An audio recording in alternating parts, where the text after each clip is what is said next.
Good evening, buenas tardes, and welcome to the study session of the City Council of the City of Moreno Valley and Moreno Valley Community Foundation Board of Directors. I now call this meeting to order on September 12, 2023 at 6 p.m.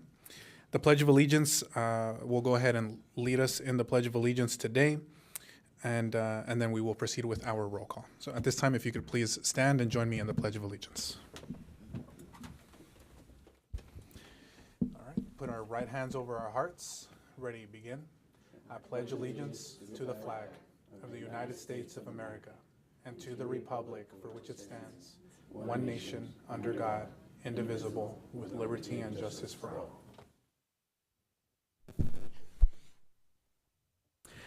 Thank you. Madam Clerk, roll call, please. Mayor, Councilmember Baca, Santa Cruz. Here. Councilmember Marcus. Here. Councilmember Bernard. Here. Mayor Pro Tem Delgado. Here, ma'am. And Mayor Cabrera. Here. Thank you, Madam Clerk. That brings us to public comments on matters on the agenda only pursuant to the Brown Act. Public comments shall be limited only to the items on the study session agenda. Each person shall be allowed a total of 3 minutes to comment on each item on this agenda. A reminder that the city is currently offering Spanish translation services if anyone is interested in this feature. La ciudad actualmente ofrece servicios de traducción al español. Si alguien está interesado, por favor, nos avisan. Finally, in order to preserve the meeting decorum, council and staff will not respond during public comment. Madam Clerk, do we have any requests to speak? We have no request to speak, Mayor. Thank you, Madam Clerk. So that brings us now to Section A, which is business on our agenda. We have 2 items of business tonight, and we will go ahead and take the first that we'll be discussing. And we have, well, let's start with the name of the item. It's Maintenance/Operations and Fleet/Facilities Divisions. And we're going to now have a report from Public Works. Good evening, Mayor, Mayor Pro Tem, and council members. Tonight I'm presenting on the Maintenance and Operation and Fleet and Facilities Divisions. These divisions have a strong commitment to customer service, both internally and externally. We maintain active patrols and to survey critical items for maintenance and maintain an employee hotline to report issues. In 2022, we received 6,729 phone calls for service. And we also have an online mobile app where anyone, including the public, can report problems which turn into work orders and get the issue fixed, the most quick way to get things resolved.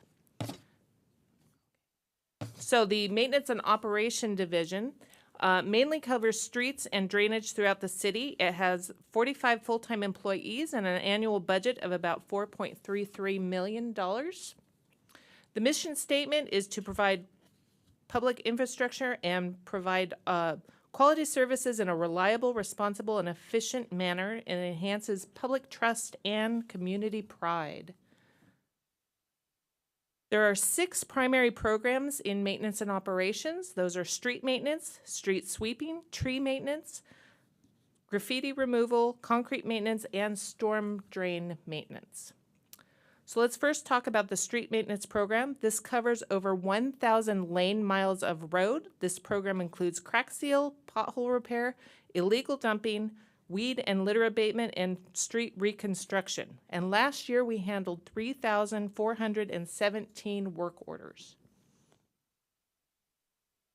So diving into the street and maintenance program, we have our crack sealing, which prevents water intrusion, which is one of the major factors in road degradation.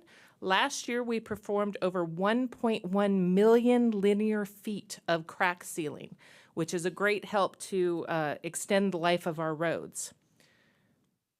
Then we have our pothole repair, which is probably one of our best known tasks. Last year, we repaired 4,212 potholes. And then we have our illegal dumping crew, which in 2022 handled 2,308 instances of illegal dumping, collecting almost 6,500 cubic yards of material off of our rights-of-way. For our weed and litter abatement and herbicide application, we collected 8,600 cubic yards of weeds and litter and sprayed over 12,000 gallons of herbicide over 307 acres of right-of-way. And then lastly, we have our street reconstruction. We recently did a project to reconstruct portions of Steeplechase Drive, which had been torn up by tree roots, causing uneven surface conditions. Our next program is our street sweeping program. We sweep approximately 18,000 curb miles every year. Last year, we actually swept 19,791 curb miles. This program is part of our efforts to reduce pollution that get into our waterways and is part of our compliance with both state and federal water quality programs. There are set schedules that can be found on our website, and we do not sweep on holidays nor during rain events. Our next program is our tree maintenance program, which maintains approximately 11,850 trees, all located within city rights-of-way. This includes trimming and, when needed, for safety removal. Our graffiti removal program is one of our most successful programs, and it regularly goes out and cleans walls, signs, sidewalks, and other items within public right-of-way that have graffiti on them. Last year, we performed over 12,000 abatements, and I have to say that this is truly an art that these gentlemen do in the way that they clean it and that they repaint these things. Our concrete maintenance program is going full swing with new equipment, including a small batch plant at our yard. This program fixes sidewalks and curbs, mitigating potential trip hazards and maintaining safe walking conditions across the city. Our storm drain maintenance is a critical component of city infrastructure, which is maintaining the culverts and approximately 2,635 catch basins. These systems prevent and reduce flooding as well as protect facilities, including roads. And as a former flood control engineer, I cannot stress enough how important these structures are and their maintenance is. This is also an element of our MPDES program. Moving on to our Fleet and Facilities Division, who are just as busy keeping up our equipment, vehicles, and buildings running. So this has 13 full-time employees and has an annual budget of approximately $7.3 million. Their mission statement is to support and maintain our city and infrastructure in a manner that elevates the quality of life. Our fleet program handles the maintenance of vehicles, purchase of replacement vehicles, and provides fuel for those vehicles. Our 4 fleet personnel handle the maintenance of 191 vehicles and another 224 pieces of equipment, both large and small. In 2022, we handled 1,176 work orders.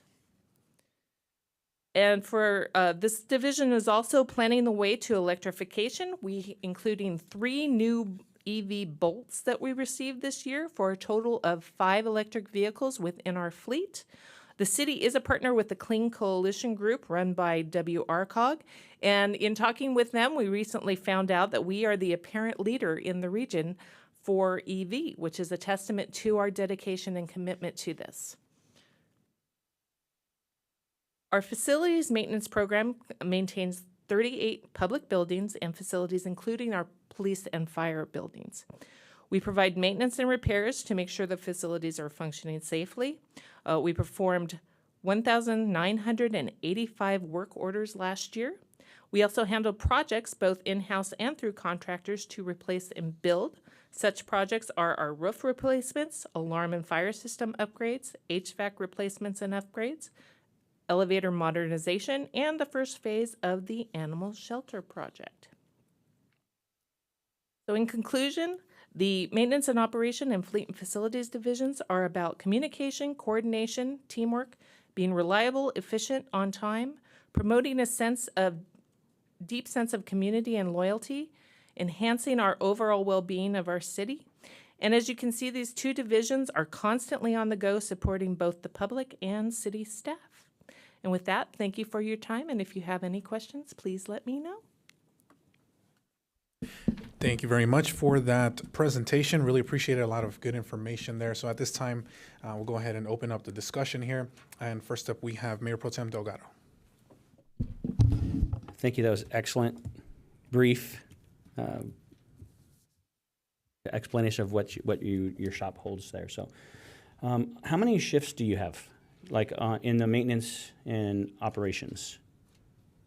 So we have we basically have split our M&O group to they're on 410s. That we have a Monday through Thursday group, and then we have a Tuesday through Friday group. We also have a weekend crew, which is a nominal crew, but we also do the because we run the Work release? yes, thank you, the work release program on weekends. We also do obviously weed or graffiti abatement on the weekend also. You just hit two of my next questions. So on the weekends, you have a small crew of the weekenders. Yes. And what if something happens in the city and PD needs you guys to respond, or like street signs or stuff like that? Absolutely. We have standby. Yes, we have standby basically assigned every day, and they are called, and they can call in whoever they need to, depending on how large or small the issue is.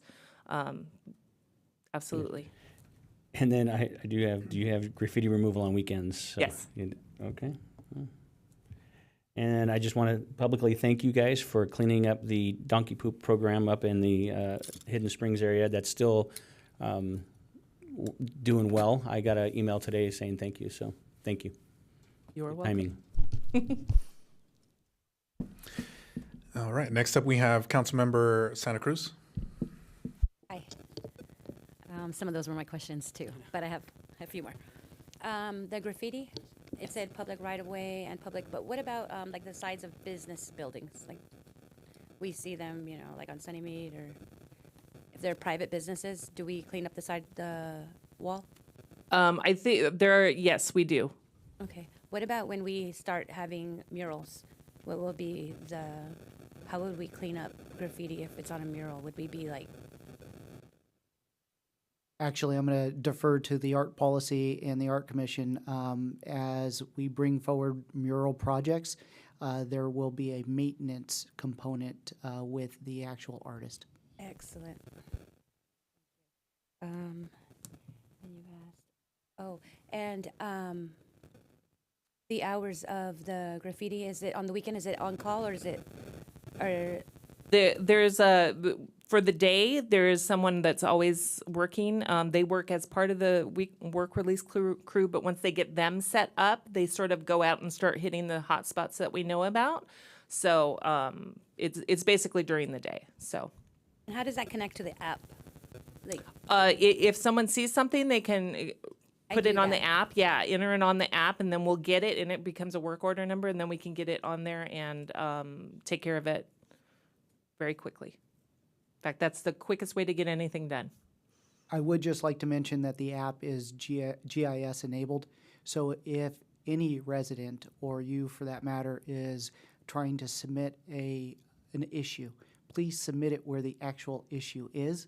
Don't go home and submit it, because we'll be reporting to your house at that point to try and take care of the issue. But it is GIS enabled. right, safely pull over and report that if you're, Yes. thank you. Otherwise, you could write it down and just move the aim to where it was. But thank you, that was all my questions, and like MPT said, you're doing an excellent job with a limited number of people, and we're proud of the work you're doing. Thank you. All right. Next up, we have Councilmember Marquez. Thank you, Mayor. I got two questions, and they're both related to street sweeping.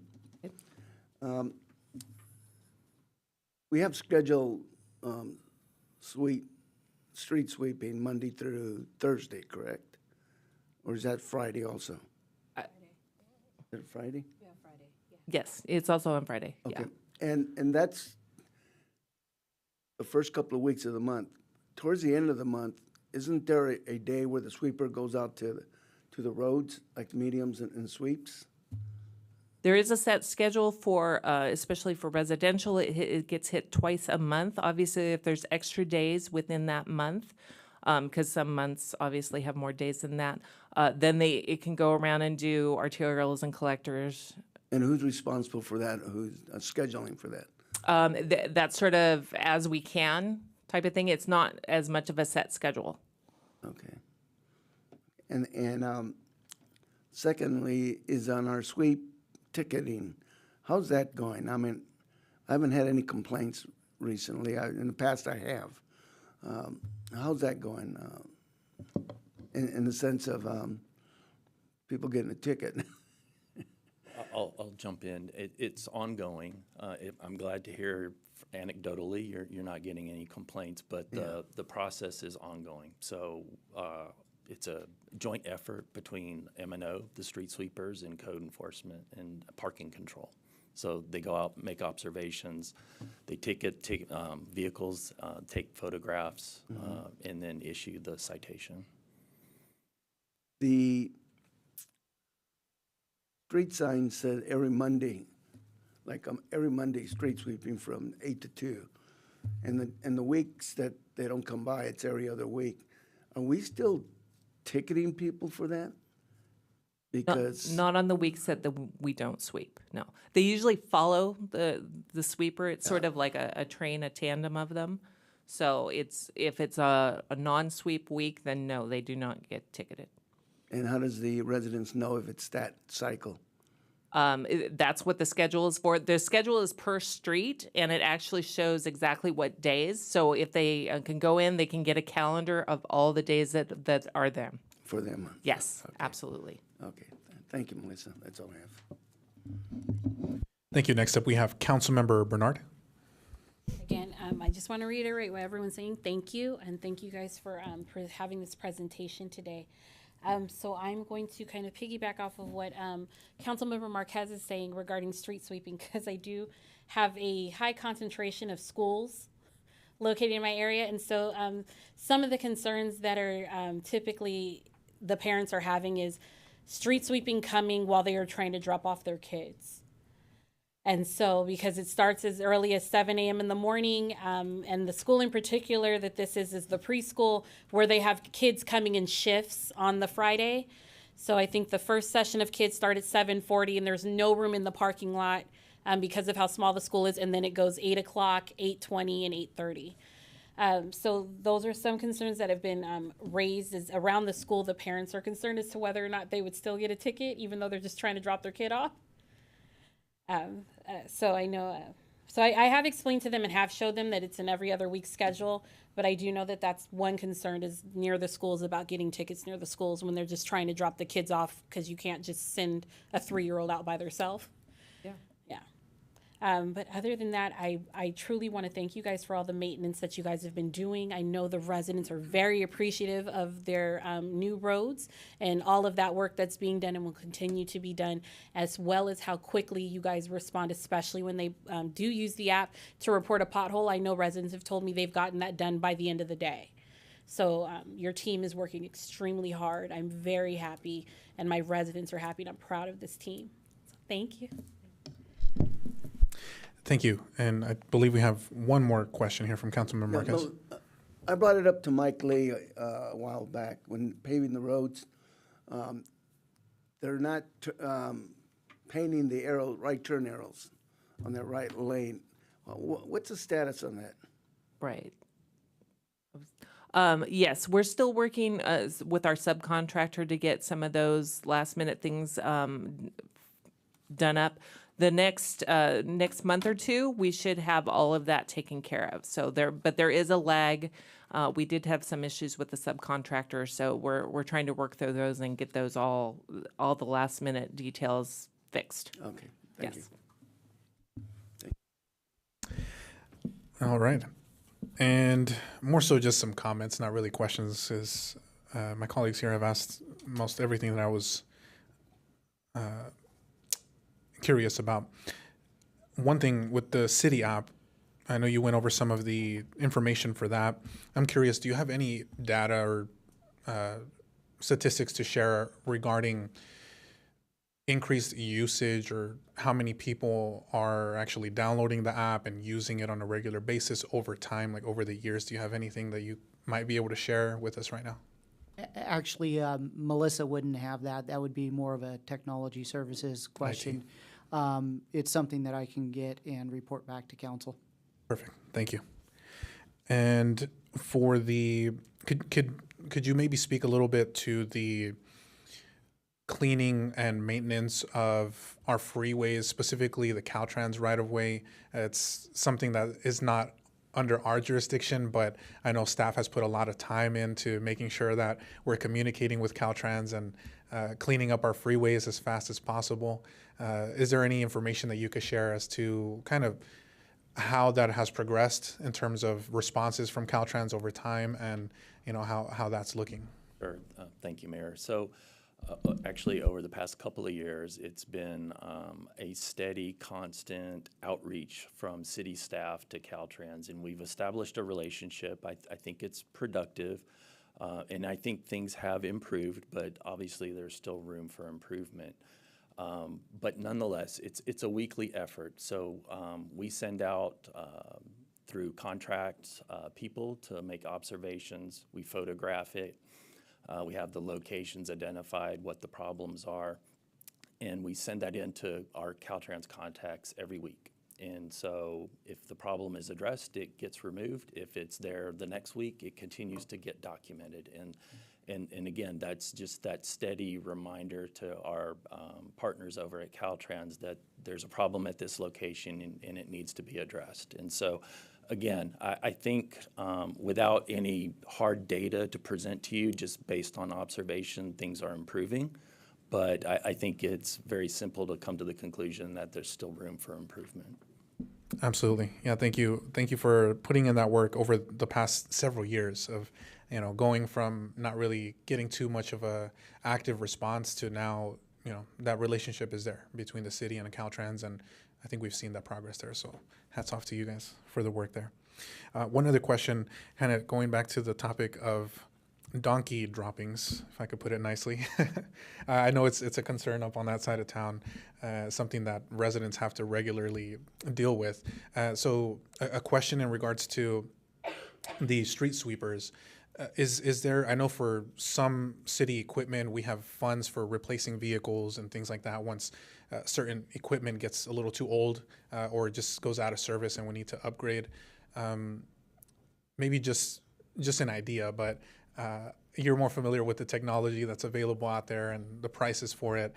So in the future, when the time comes to maybe replace our street sweeping fleet, if there is an option out there that could better address the gifts that donkeys leave, that might be, a way to kind of address that issue more. So not really a question, just more of an idea there.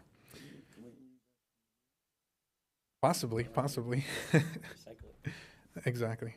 And last thing, I just want to give a shout out to all of our staff. I mean, like my colleagues have said, you guys are doing an amazing job. The residents are happy. They're seeing the progress around town, things getting addressed, potholes getting fixed very, very quickly. And I do want to give a shout out as well to the Graffiti team. A few weeks ago, actually, was able to see them in action and just, I remember showing up on site. It was on a weekend, actually. They were out there on a weekend. And three folks from the city turned out. And I literally was kind of walking the site, and within about 5 minutes, they were nearly done. I was really shocked at how quickly they were able to take care of it. So the Graffiti team, you're watching, very, very well done. Keep up the good work. So with that, I don't have any other questions. And if my colleagues don't have any other questions or comments, we'll go ahead and proceed to the next item. Alrighty. So the second item on our agenda is the Moreno Valley Community Foundation presentation, and we have a report from Financial and Management Services. Thank you, Honorable Mayor, MPT, council members. So Melissa had the fun one for the night and all the fantastic things she's doing. I have the laborious legal item, so I figured that I'll finish up before we typically end our meetings lately. So the Moreno Valley Community Foundation, as requested by several council members to have a study session. What this particular update is going to go through is a lot of the legal aspect of how this particular foundation was created. One thing that the foundation is not is it is not a slush fund. It is a 501c3 tax-exempt private foundation under the Internal Revenue Code of the IRS.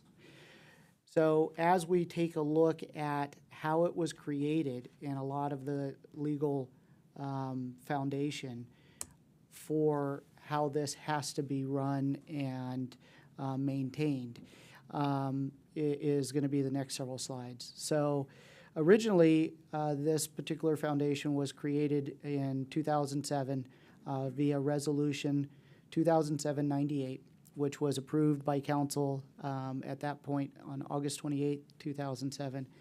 And that particular item that night did a few things. It established the actual foundation itself, which is a California nonprofit public benefit corporation.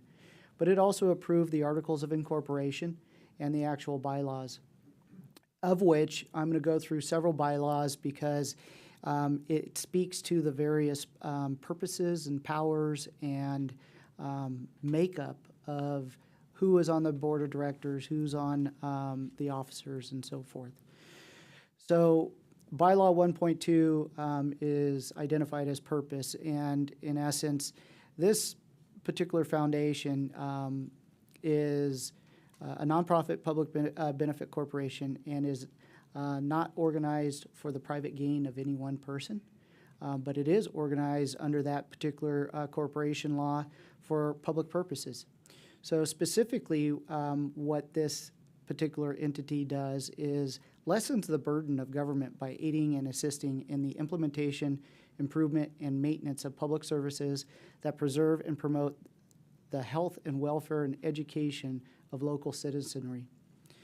It also forms unincorporated divisions responsible for furtherance of one or more of such public services as deemed appropriate by the Board of Directors, and we'll define Board of Directors here in a moment, of this particular corporation. And it receives, invests, and utilizes funds and property acquired through the solicitation of contributions, donations, grants, gifts, bequeaths, and the like for the purpose of which the corporation is formed. Again, the corporation is formed to lessen the burden of government by aiding in essence, the strategic plan that the city currently runs under. The powers of this particular foundation are limited in the articles, the bylaws, and laws of the state of California, and the corporate powers that shall be exercised by or under the authority. So it basically identifies the structure and the powers that this particular foundation has. And this is where I had mentioned the directors prior to.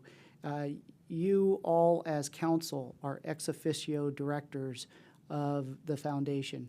So the 5 sitting council members are also the directors of this foundation. And it even stipulates that there is no additional salary and so forth that comes with being a director of this foundation.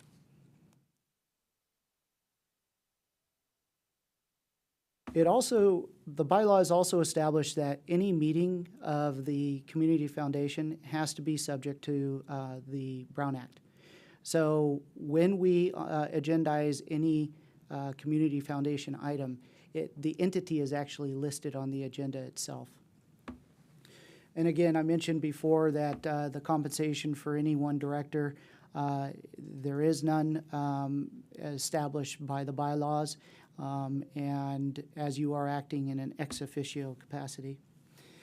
There are a number of officers that are part of this foundation, such as a president, vice president, secretary, and treasurer. And again, in an ex officio capacity, the chief executive officer or the president is actually deferred to the city manager. The city manager doesn't receive any additional compensation for being the president or CEO of the foundation. And again, just like any sitting council member, as soon as that particular city manager leaves that position, they would be no longer president or CEO of the foundation. As such, the vice president is actually assigned to the assistant city manager. And again, once the assistant city manager, the incumbent is removed and a new one established, it's the incoming incumbent that would actually be the vice president of the foundation. When we get into the secretary of the foundation, it's actually defers to the city clerk. And again, very similar to the responsibilities for any given city clerk for a city, has the same responsibilities here for the foundation. The treasurer or the chief financial officer for the community foundation is actually the director of finance / city treasurer. So I act in actually two capacities as vice president and treasurer for the community foundation.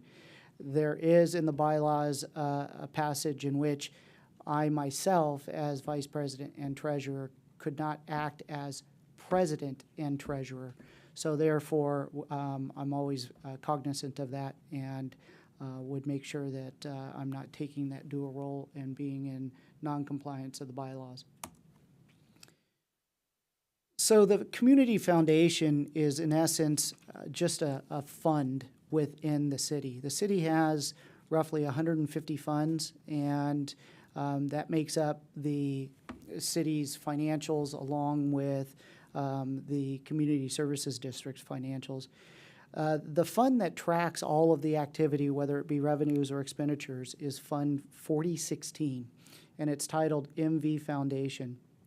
And in essence, what this does is it literally just tracks all of the activity so that we can report not only to you as a board or body, but also to the residents in the budget and the financials and any user of our financials to track this as a single fund and a separate reporting for the entire foundation.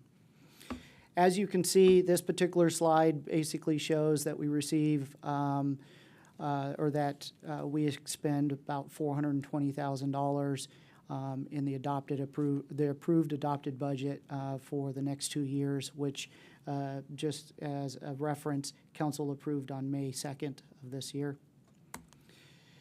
To get into the specifics about the actual budget itself, the Moreno Valley Foundation, for revenue purposes, has roughly $456,000 of estimated revenues that have been approved. Mainly, they come from community benefit related to the cannabis industry, and then various donations that we receive throughout the year.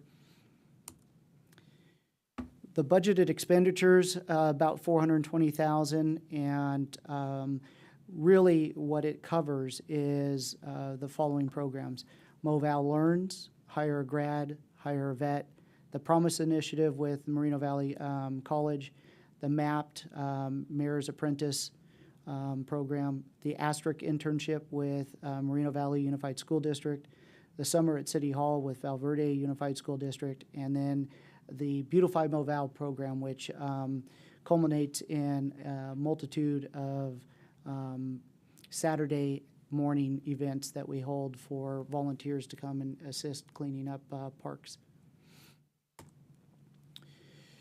When you look at the net results of the total revenues and transfers in and the total expenditures and transfers out, any of the net change, if it is positive, is reserved to the fund balance for the expenditure items listed on the previous slide.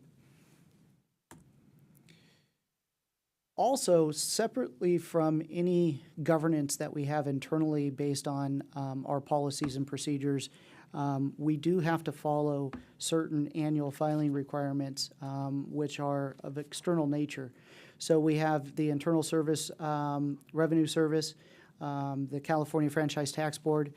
Both of those entities, this particular foundation has, in essence, filed to create the foundation, and so on an annual basis, they have an annual requirement to report basically the information of the activity for any given year. So Form 990 filing requirement is 15-day after the 5th month of the end of the accounting period. So we're on a fiscal year very similar to our city and the rest of our city funds. So this would be done 5 months after the close of June 30th. On the California Franchise Tax Board, we file an annual information return, which is Form 199, and the same filing requirements. It's 5 months after the close of our annual period. With that, I'm done with my presentation, but we'll have any questions. But before I get into questions, I just want to make sure that I state that if you take a look at other cities of a mid to large size, there are several cities that actually have foundations, nonprofit foundations. And it is to assist them with accepting donations and so forth. And very similar to that, when you look at other entities within government, such as county-run hospitals, RUHS, they have a foundation, which is a nonprofit arm that accepts donations from various entities and others that can help further RUHS's ability to do their normal things, provide additional services to residents in the medical arena, as well as RCCD and other entities have foundations as well. With that, I'm available for any questions. Thank you very much, Brian. That was fun. I'd say that was fun. Thank you for that presentation. We have Mayor Pro Tem Delgado. That wasn't laborious at all. That was fun. You did good. That was quick. Yeah, it's legalese. So this is not coming out of the general fund, obviously. This is a totally different fund. However, we still have to vote on what we want to spend it on. I say vote. We have to approve what we spend the funds out of this account for. But the public, it's not coming out of city's funds at all. And I know that it's part of the city for sure, but not out of the general fund that is balanced in our biannual budget. You are correct. So general fund would be your discretionary funding for most of your city operations. Fund 4016 is actually what's called a special revenue fund, and that classification by design and by audit regulations is what it is. It's a special revenue fund that is identified and developed for a specific reason. It is completely separate from the general fund and is reserved for the intent in which it was created.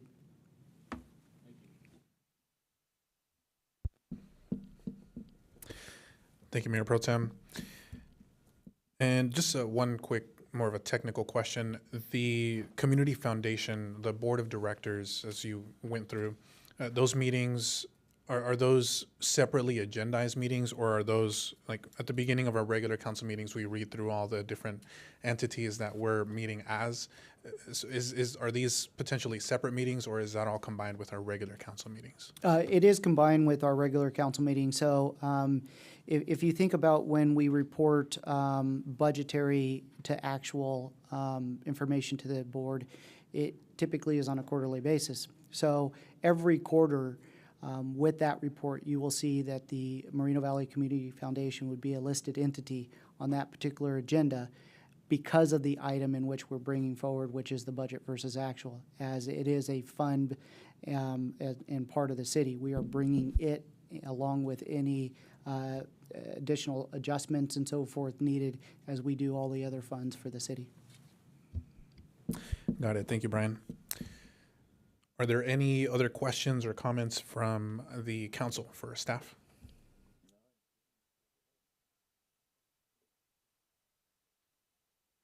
Okay, we have Councilmember Santa Cruz.